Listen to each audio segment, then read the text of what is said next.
If you want to change the world, start off by making your bed. If you make your bed every morning, you will have accomplished the first task of the day.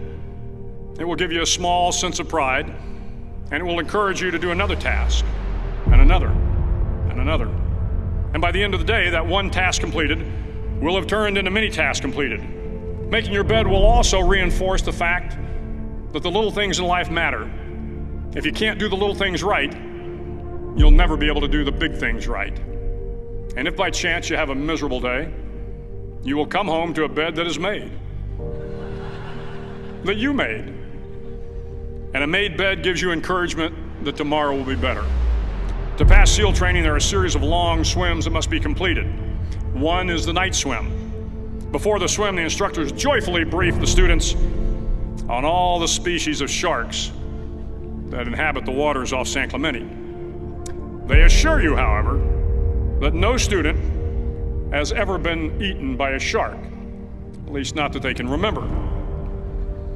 But you are also taught that if a shark begins to circle your position, stand your ground. Do not swim away. Do not act afraid. And if the shark, hungry for a midnight snack, darts towards you, then summons up all your strength and punch him in the snout, and he will turn and swim away. There are a lot of sharks in the world. If you hope to complete the swim, you will have to deal with them. So if you want to change the world, don't back down from the sharks. Over a few weeks of difficult training, my SEAL class, which started with 150 men, was down to just 42. There were now 6 boat crews of 7 men each. I was in the boat with the tall guys, but the best boat crew we had was made up of the little guys, the Munchkin crew, we called them. No one was over 5'5". The Munchkin boat crew had 1 American Indian, 1 African American, 1 Polish American, 1 Greek American, 1 Italian American, and 2 tough kids from the Midwest. They out-paddled, outran, and outswam all the other boat crews. The big men in the other boat crews would always make good-natured fun of the tiny little flippers the Munchkins put on their tiny little feet prior to every swim. But somehow these little guys from every corner of the nation and the world always had the last laugh, swimming faster than everyone and reaching the shore long before the rest of us. SEAL training was a great equalizer. Nothing mattered but your will to succeed, not your color, not your ethnic background, not your education, not your social status. If you want to change the world, measure a person by the size of their heart, not by the size of their flippers. The 9th week of training is referred to as Hell Week. It is 6 days of no sleep, constant physical and mental harassment, and 1 special day at the Mud Flats.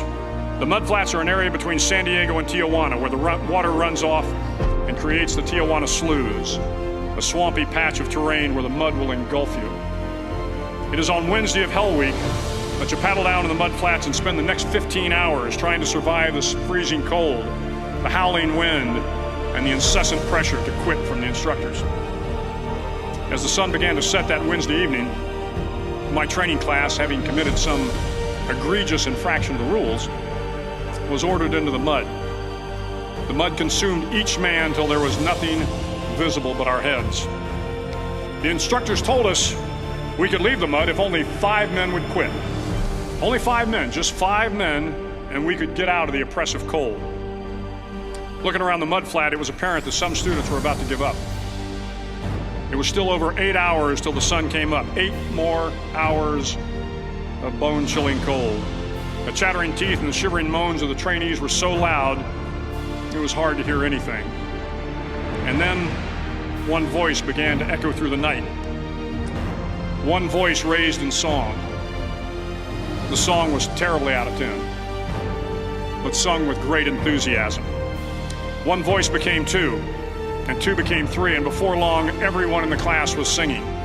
The instructors threatened us with more time in the mud if we kept up the singing, but the singing persisted, and somehow the mud seemed a little warmer, and the wind a little tamer, and the dawn not so far away. If I have learned anything in my time traveling the world, it is the power of hope. The power of one person, a Washington, a Lincoln, King, Mandela, and even a young girl from Pakistan, Malala. One person can change the world by giving people hope. So if you want to change the world, start each day with a task completed. Find someone to help you through life. Respect everyone. Know that life is not fair and that you will fail often. But if you take some risks, step up when the times are the toughest, face down the bullies, lift up the downtrodden, and never ever give up. If you do these things, the next generation and the generations that follow will live in a world far better than the one we have today. And what started here will indeed have changed the world for the better.